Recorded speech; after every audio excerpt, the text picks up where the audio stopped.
ہم آپ کی جدوجہد لڑتے رہے کہ پاکستان پیپلز پارٹی وہ جماعت ہے جو جمہوریت میں یقین رکھتی ہے، جو 18ویں ترمیم اور NFC ایوارڈ میں یقین رکھتی ہے، اور ہم نے ڈٹ کے ان تمام قوتوں کا مقابلہ کیا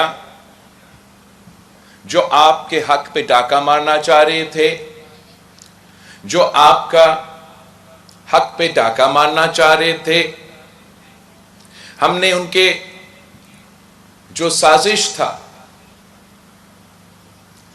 کہ 1 یونٹ ایک بار پھر سے قائم کیا جائے اور مسلسل سلیکٹڈ لڑاج چلتے رہے، ہم نے مل کے اس سازش کو ناکام کروایا۔ یہ پاکستان پیپلز پارٹی ہی ہے جو ہر دور میں پاکستان کی آئین کو، پاکستان کی جمہوری نظام کا دفاع کرتی رہی۔ جدوجہد آپ کا ہے، پاکستان پیپلز پارٹی کا جیالوں کا ہے، چاہے وہ عامر ضیاء کا آمرانہ دور ہو، چاہے وہ درمیان میں IGI کا، یا وہ امیر المومنین بننے کا جو سازشیں تھے، آپ نے ان کو بھی ناکام کروایا۔ جو مشرف دور تھا اس کا مقابلہ کیا، اور جو سلیکٹڈ دور تھا اس کا بھی آپ ہی نے، پاکستان پیپلز پارٹی کے جیالوں نے مقابلہ کیا۔ آج پاکستان ایک ایسا جگہ کھڑا ہے جہاں ایک طرف معاشی بحران ہے تو دوسری طرف ہمارے معاشرے میں ایک بحران پیدا کیا گیا ہے۔ ہمارا سیاست میں ایک سیاسی بحران ہے۔ ہمارا، اگر آپ لا اینڈ آرڈر سچویشن کا جائزہ لیں تو ہمارا کچا سے لے کے پختونخوا تک جو افغانستان کے حالات ہیں ان کا اثرات پاکستان کے عوام بھگت رہے ہیں، اور اس وقت کسی کو کوئی احساس نہیں، کسی کو کوئی دلچسپی نہیں، کسی کو کوئی فکر نہیں کہ پاکستان کے عوام کتنے تکلیف میں ہیں، کتنے مشکل میں ہیں۔ ان کو اندازہ نہیں کہ اسلام آباد میں کیے گئے فیصلوں کا اثر کیا ہوتا ہے۔ ان کو اندازہ نہیں کہ ان کے فیصلوں کی وجہ سے جو تاریخی مہنگائی، بے روزگاری اور غربت اس وقت پاکستان میں ہے، اس کا بوجھ ہر پاکستانی اٹھا رہا ہے، وہ تکلیف ہر پاکستانی محسوس کر رہا ہے۔ غریب تر ہوتے جا رہے ہیں، امیر تر ہوتے جا رہے ہیں، اور پاکستان میں شاید پاکستان کی تاریخ میں جتنا آج معاشی بحران ہے اتنے ہم نے اپنا تاریخ میں نہیں ایکسپیرینس کیا ہے۔ جو ہمارے معاشرے میں ایک نفرت اور تقسیم کی سیاست چل رہا ہے، اس کا اثر بھی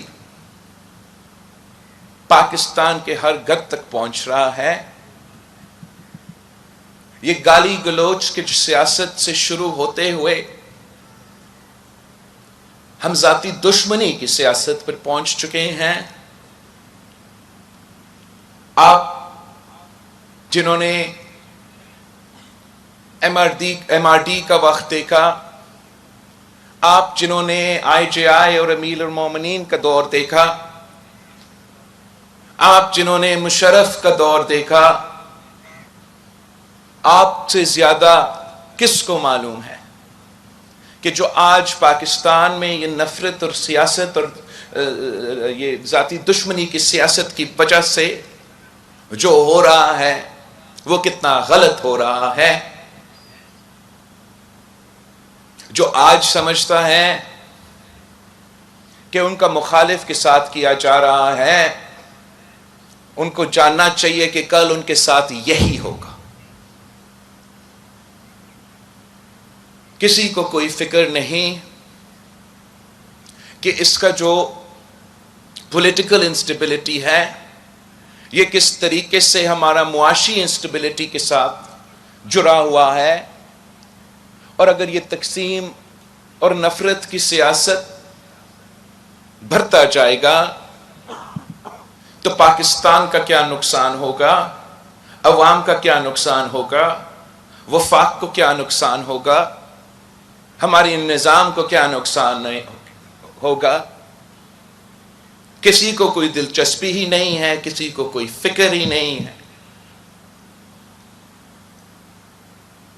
کہ وہ جو دہشت گرد کے مقابلے پیپلز پارٹی کے جیالوں نے کیے تھے، وہ دہشت گرد تنظیمیں جنہوں نے شہید محترمہ بینظیر بھٹو کو شہید کروایا، وہ دہشت گرد تنظیمیں جنہوں نے 18 اکتوبر پہ 2007 پہ پاکستان پیپلز پارٹی کے جیالوں پہ حملہ کر کے آج تک پاکستان میں سب سے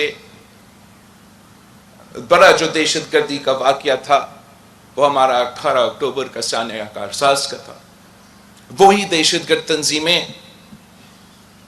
جنہوں نے اے پی ایس پہ حملہ کیا، وہی دہشت گرد تنظیمیں جن کو آپ نے قربانیاں دے کر، پاکستان کے عوام نے قربانیاں دے کر، پاکستان کے پولیس سے لے کے سپاہیوں تک پاکستان کے شہریوں نے قربانیاں دے کر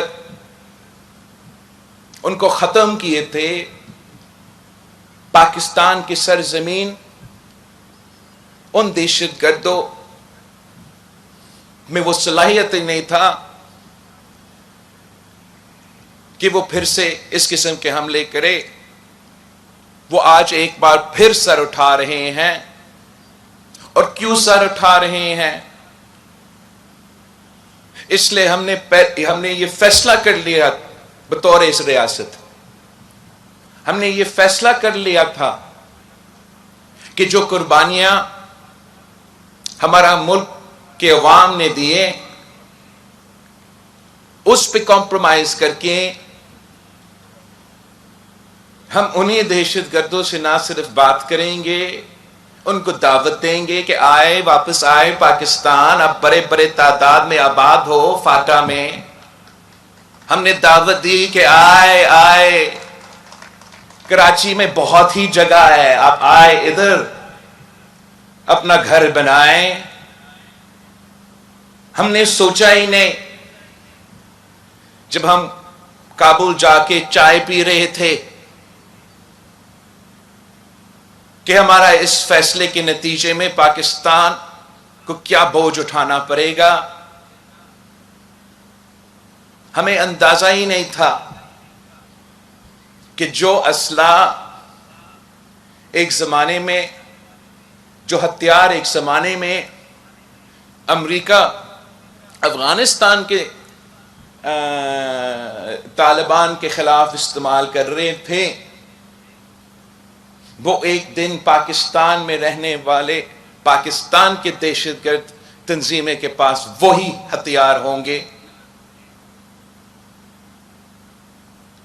اور ان حالات میں میں آپ سے پوچھتا ہوں، کیا آپ مطمئن ہو پاکستان کی سیاستدانوں سے، پاکستان کی سیاسی جماعتوں سے، پاکستان کی حکومت سے کہ ان حالات میں کیا کر رہے ہیں. جیسے آپ نے ہر بار مشکل وقت میں حادثے، بڑے بڑے حادثے ہونے کے بعد آپ کو یہ ذمہ داری دیا جاتا ہے کہ اب آپ آئے سنبھال پاکستان کو. ٹوٹ گیا ملک، آئے سنبھالو پاکستان کو. جل گیا ملک، آئے سنبھالو پاکستان کو. اس دفعہ ہم انشاءاللہ تعالی پاکستان کو پہلے سے بچائیں گے. انشاءاللہ تعالی فروری 8 کو پاکستان کے عوام ایک نیا سوچ چنیں گے. ایک ایسا سوچ جو پاکستان کو، پورا پاکستان کو ایک کر کے ان تمام مسائل کا مقابلہ نہ صرف کریں گے مگر انشاءاللہ تعالی فتح حاصل کریں گے. پاکستان کے عوام انشاءاللہ تعالی فروری 8 کو ہمیشہ کے لیے اس نفرت اور تقسیم کی سیاست کو دفن کریں گے. انشاءاللہ تعالی ہم ایسے حکومت بنائیں گے جو عوامی حکومت ہوگا، جو عوام کا نمائندگی کرتے ہوئے پاکستان کو معاشی بحران سے نکالیں گے، پاکستان کے سیاسی اور آئینی بحران سے ہم نکالیں گے، اور جو دہشت گردی کا ایک بار پھر سر اٹھ رہا ہے انشاءاللہ تعالی میں اس سر کو کاٹوں گا.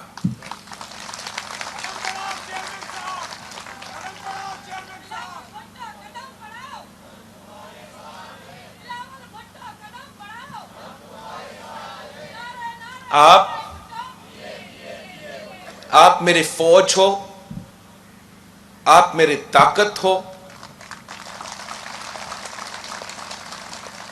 آپ کی محنت کی وجہ سے، آپ کی جد و جہد کی وجہ سے، آپ کی قربانیوں کی وجہ سے میں اپنا کام کر سکتا ہوں. آپ ساتھ تھے تو قائد عوام شہید ذوالفقار علی بھٹو ملک کا وزیر اعظم بنا، قائد عوام بنا، مسلم امہ کا قائد بنا، اٹامک بام کا بانی بنا. آپ ساتھ تھے تو شہید محترمہ بینظیر بھٹو وزیر اعظم بنی، مسلم امہ کا پہلی خاتون وزیر اعظم بنی. آپ ساتھ تھے تو میں ملک کا سب سے نوجوان وزیر خارجہ بنا.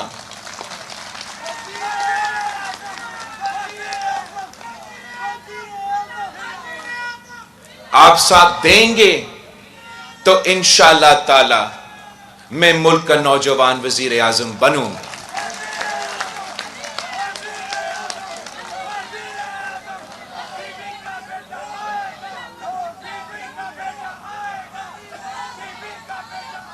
ہم سمجھتے ہیں کہ ہمارا مقابلہ کسی سیاسی جماعت سے نہیں ہے، ہمارا مقابلہ کسی سیاستدان سے نہیں ہے.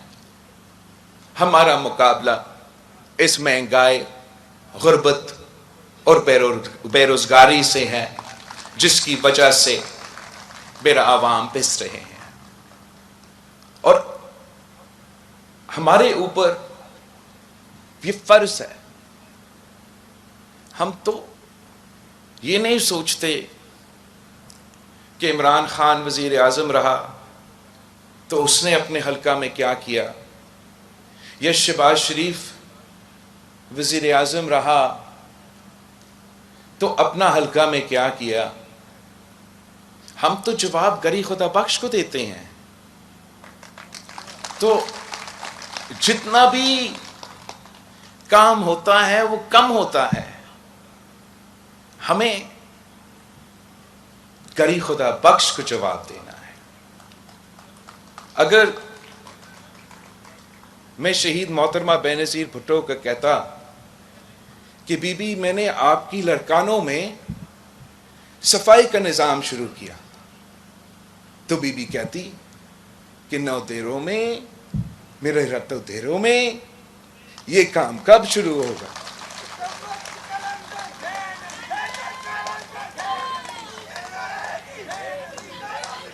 اگر میں کہتا